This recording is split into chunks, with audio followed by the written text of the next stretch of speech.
मित्रों नमस्कार, मेरा नाम है आशीष नायक। मैं आप सभी का स्वागत करता हूं अपने चैनल जीएस गाथा पर। यह जो है वीडियो पुलिस एक्ट के उत्तराखंड पुलिस एक्ट के एमसीक्यू से संबंधित है। ये तीसरा भाग है। यदि आप मुझे ज्वाइन करना चाहते हैं तो जीएस गाथा टेलीग्राम चैनल पर ज्वाइन कर सकते हैं। चलिए आगे बढ़ते हैं, शुरू करते हैं अपना कार्यक्रम। चलिए, पुलिस एक्ट की धारा 22 में अनुशासनिक कार्रवाइयों के संदर्भ में है। यह वन लाइनर मैंने बनाया है, ठीक है। पुलिस एक्ट की धारा 22 में अनुशासनिक कार्रवाइयों के संदर्भ में है। तो आपसे पूछा जा सकता है धारा 22 किससे संबंधित है या अनुशासनिक कार्रवाइयाँ कौन सी धारा में है। तो धारा 22 में आप ऐसे याद करेंगे तो जल्दी याद हो जाएगा। धारा 23 खंड 1 में नियुक्त प्राधिकारी, जिसको एसपी या उससे बड़ा अधिकारी कहते हैं, ठीक है, कितने प्रकार के दंड दे सकता है। तो ये कुल 7 प्रकार के दंड दे सकता है।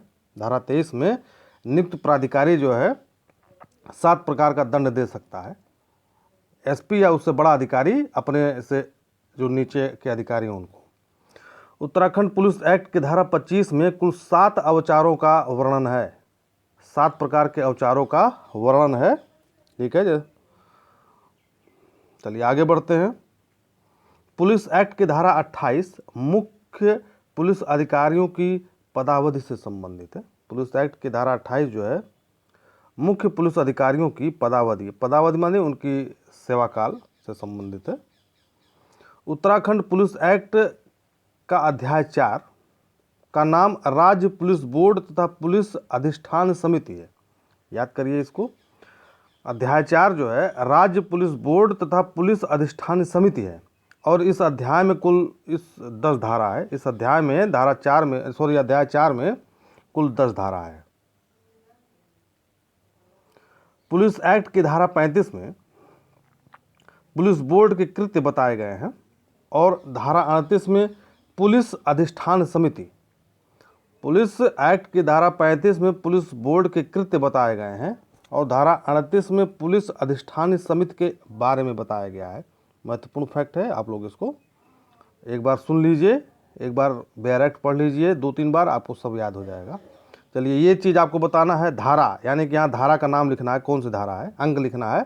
में पुलिस बोर्ड का व्यय बताया गया है। पुलिस बोर्ड का व्यय, ये धारा जो है बहुत इंपॉर्टेंट नहीं है, लेकिन कभी कभी ऐसा होता है कि जो एकदम निग्लेक्जिबल जो धारा होती है, जिसको कोई नहीं पूछता, वो भी परीक्षा में पूछ लिया जाता है। तो आप यह धारा बताइए कौन सी धारा है। 36 है, 37 है, 38 है, धारा कौन सी है, ठीक है ना। तो आप बताइएगा यहाँ पर। राज्य पुलिस बोर्ड अपनी वार्षिक रिपोर्ट, राज्य पुलिस बोर्ड जो है अपनी वार्षिक रिपोर्ट राज्य सरकार के समक्ष प्रस्तुत करेगी, ठीक है ना। उसमें लिख दिया जाएगा राज्य पुलिस बोर्ड अपनी वार्षिक रिपोर्ट किसे प्रस्तुत करेगा, महानिदेशक को, कि गृह मंत्री को, कि राज्य के गृह मंत्री को, राज्य सरकार को। तो आपको ऑप्शन याद होना चाहिए। राज्य पुलिस बोर्ड अपनी वार्षिक रिपोर्ट जो है राज्य सरकार के समक्ष प्रस्तुत करेगी और राज्य सरकार उस रिपोर्ट को विधानसभा में प्रस्तुत करेगी, ठीक है। विधानसभा में जो है राज्य सरकार उसको प्रस्तुत करेगी यथासंभव, यथाशीघ्र। पुलिस एक्ट में पुलिस अधिष्ठान समिति का अध्यक्ष पुलिस महानिदेशक होगा और कितने सदस्य होंगे, 2 सदस्य होंगे, 3 होंगे, 4 सदस्य होंगे। यहाँ पे आपको अंक डालना है, ठीक है ना। आप इसको बेयर एक्ट पढ़िए, आपको पता चल जाएगा कि कितने सदस्य हैं। यहाँ पर 2 हैं कि 3 हैं कि 4 हैं कि 5 सदस्य हैं, कितने सदस्य हैं, ठीक है। चलिए आगे बढ़ते हैं। बता दे रहा हूँ, यहाँ पे 2 सदस्य होंगे, ठीक है। 2 सदस्य हैं यहाँ पर। यहाँ पे जो खाली स्थान है वहाँ पर 2 भरा जाएगा। पुलिस महानिदेशक के अलावा 2 अन्य सदस्य और होंगे, ठीक है, जो अन्य वरिष्ठ अधिकारी सदस्य होंगे। चलिए आगे बढ़ते हैं। सुलेमित करना है, जो कि मैंने सुलेमित किया हुआ है, आपको ज़्यादा दिमाग नहीं लगाना है। धारा 40 में राजस्व पुलिस क्षेत्र में कृत्य। धारा 41 में वरिष्ठ पुलिस अधिकारी द्वारा अधीनस्थ अधिकारियों के कर्तव्य का पालन। धारा 42 पुलिस अधिकारियों की ड्यूटी और तैनाती। धारा 43 पुलिस अधिकारी का किसी अन्य नियोजन में प्रवृत्त न होना, यानी कि पुलिस अधिकारी को किसी जैसे जनगणना हो रही वहाँ न लगाना, ठीक है। ये सब दूसरे काम में मत लगाइए पुलिस को। तो इसी प्रकार याद करिए, धारा 40 राजस्व पुलिस क्षेत्र, धारा 41 वरिष्ठ पुलिस अधिकारियों द्वारा अधीनस्थ अधिकारियों के कर्तव्य का पालन, धारा 42 पुलिस अधिकारियों की ड्यूटी और तैनाती, ठीक है ना। धारा 43 है पुलिस अधिकारी का किसी अन्य नियोजन में प्रवृत्त न होना। थोड़ा सा हिंदी और अंग्रेजी में थोड़ा अंतर होता है, तो इसमें अंग्रेजी का मान्य रहता है, ठीक है ना। जैसे हिंदी में जो बेयर एक्ट दिया हुआ है उसमें 9 पशु है, और जो इंग्लिश में बेयर एक्ट दिया हुआ है उसमें 10 पशु है, ठीक है। तो अंग्रेजी का मान्य, जहाँ भी भाषा में विरोध हो वहाँ अंग्रेजी का मान्य होता है। अंग्रेजी में जो लिखी हुई बात हो वो मान्य होती है, ऐसा कानून है, ठीक है। तो आप याद कर लीजिए, धारा 40 राजस्व पुलिस क्षेत्र में कृत्य, धारा 41 वरिष्ठ पुलिस अधिकारी द्वारा अधीनस्थ अधिकारी के कर्तव्य का पालन, धारा 43 पुलिस अधिकारियों की ड्यूटी और तैनाती, धारा 43 पुलिस अधिकारी का किसी अन्य नियोजन में प्रवृत्त न होना। चलिए आगे बढ़ते हैं। ये सुलिमित करना है, जो सेक्शन 2 है आप लोग इसको इंग्लिश में याद करिए, क ख ग घ अंगा में इसमें नहीं याद करिए, आपको याद नहीं हो पाएगा। तो जब आप अंग्रेजी में याद करेंगे आपको याद हो जाएगा।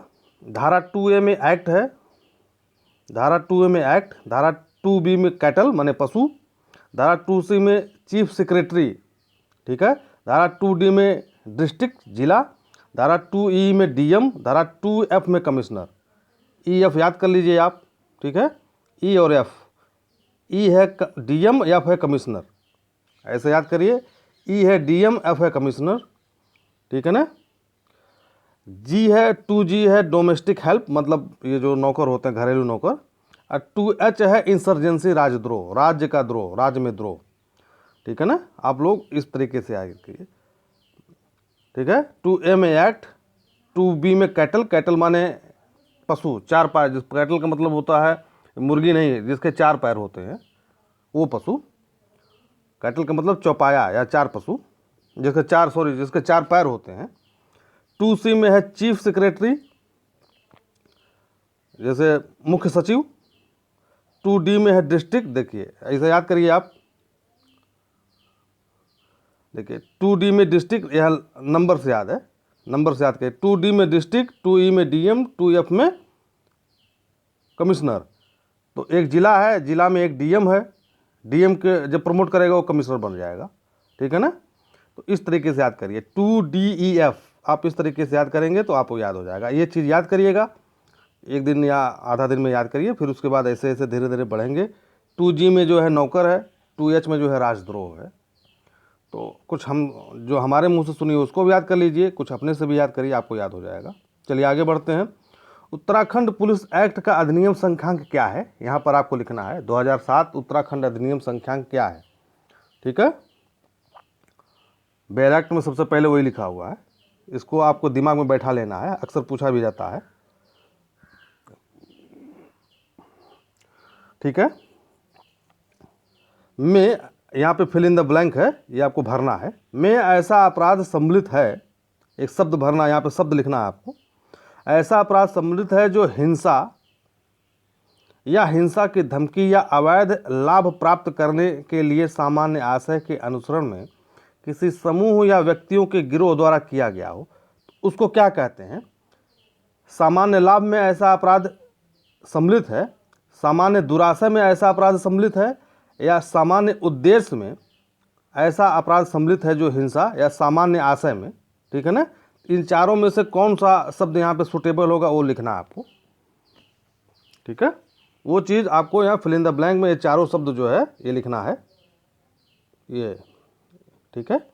तो ये क्या होगा, इसमें होगा सामान्य आशय, ठीक है। सामान्य आशय में ऐसा अपराध सम्मिलित है जो हिंसा या हिंसा की धमकी द्वारा अवैध लाभ प्राप्त करने के सामान्य आशय के अनुसरण में किसी समूह या व्यक्तियों के गिरोह द्वारा किया गया हो, ठीक है ना। ये देखिए जो आंसर में ये लिखा हुआ है सामान्य आशय, तो आपको ऐसे ही पढ़ना, ऐसे ही आगे बढ़ना है, ठीक है।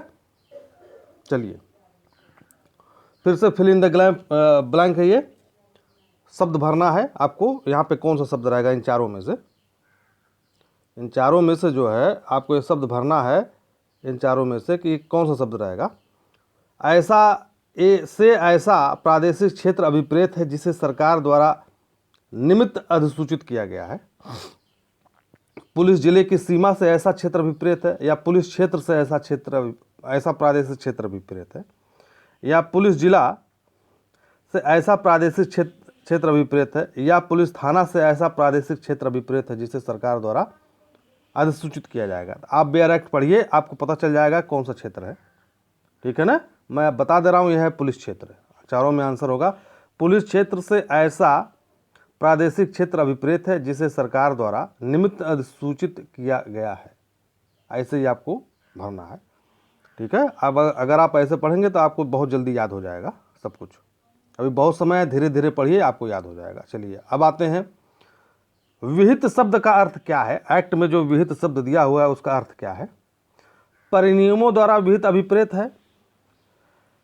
दूसरा, इस अधिनियम के अधीन विहित अभिप्रेत है। तीसरा, इस अधिनियम के अधीन विहित विनियम से अभिप्रेत है। चौथा, इस अधिनियम के अधीन शब्द धारा से अभिप्रेत है।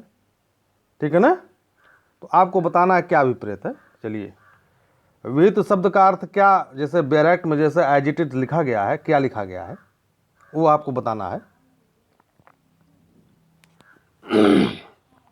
ठीक है ना, मैं बता दे रहा हूँ, ये होगा। दूसरा होगा, इस अधिनियम के अधीन विहित अभिप्रेत है। ठीक है, चलिए आगे बढ़ते हैं। तो ऐसे जब याद करेंगे तो आपको सब कुछ याद आएगा। बहुत समय है, धीरे धीरे याद करेंगे, सब कुछ एकदम सेट हो जाएगा माइंड में। 2T में है रेगुलेशन। 2T में देखिए रेगुलेशन सुनियमित करना है। 2U में है, 2U में रेवेन्यू पुलिस एरिया। 2V में है रेवेन्यू पुलिस सिस्टम। ठीक है, और 2W में है रूल्स। अब आप इन पर ध्यान दीजिए, ये जो परिभाषा है इस पर ध्यान दीजिए। TUVW ये चार शब्द हैं। TUVW ये चार शब्द हैं, आप देख रहे हैं। और चारों की शुरुआत R से हो रही है, R लेटर से हो रही है। और चारों की शुरुआत जो है R लेटर से हो रही है। ठीक है, RE देखना ना। तो अब यह है, अब आप अपने दिमाग में बैठा लीजिए, 2T से लेकर के 2W तक जो भी परिभाषा आएगी वो R अक्षर से आएगी, R अक्षर से होगा। ठीक है, 2T से लेकर 2W तक, 2T से लेकर के 2W तक जितने भी परिभाषा है, यानी चार परिभाषा है, चारों परिभाषा की शुरुआत R अक्षर से है। ठीक है, तो ये इस बात की पूरी संभावना है कि उसमें जो चार ऑप्शन दिए रहेंगे, हो सकता है 2 दिए हुए हैं R से और 2 जो है अन्य शब्दों से दिए हुए हैं, तो आपके 50% चांस बन जाएंगे सही करने के। तो आप इन चीज़ों को ध्यान से सुनिए, ध्यान से पढ़िए। 2T में रेगुलेशन, 2U में रेवेन्यू पुलिस एरिया, 2V में रेवेन्यू पुलिस सिस्टम। ठीक है, राजस्व पुलिस सिस्टम। और 2W में है रूल्स, नियम। चलिए आगे बढ़ते हैं। सेवा से इस अधिनियम के अधीन अर्थ है। सेवा से इस अधिनियम के अधीन क्या अर्थ है। इस अधिनियम के अधीन गठित पुलिस सेवा। ठीक है, इस अधिनियम के अधीन गठित पुलिस सेवा बल अभिप्रेत है। इस अधिनियम के अधीन गठित प्रांतीय पुलिस सेवा बल अभिप्रेत है। इस अधिनियम के अधीन गठित सशस्त्र व पुलिस सेवा बल अभिप्रेत है। ठीक है, अब चारों ऑप्शन में से बताइए जो सेवा के बारे में लिखा गया है, सेवा शब्द जो सेवा परिभाषित है धारा 2 में पुलिस एक्ट के, तो सेवा से क्या अर्थ है। ठीक है, तो सेवा से क्या अर्थ है, अब आप बताइए। इन चारों को ध्यान से देखते हुए ये बताइए कि चारों में क्या है, क्या अंतर है, सही कौन सा है। ये मैं आपके लिए छोड़ दिया हूँ, ये नहीं बताऊंगा। चलिए, ये है आखिरी, हिंदी में 2W या 2ZC, इंग्लिश में है 2ZC में किससे परिभाषित किया गया है। तो हम मैं बता दूं यहाँ पे साक्षी जो है सबसे लास्ट वाला वर्ड जो है 2ZC या 2W, हिंदी में 2W सॉरी, और अंग्रेजी में जो है इसको 2ZC लिखा गया है। तो सबसे लास्ट वर्ड जो परिभाषित किया गया है वो है साक्षी। तो आप लोग हमारे चैनल को लाइक करिए, सब्सक्राइब करिए, शेयर करिए। धन्यवाद। वीडियो यहीं पर समाप्त होती है। नमस्कार।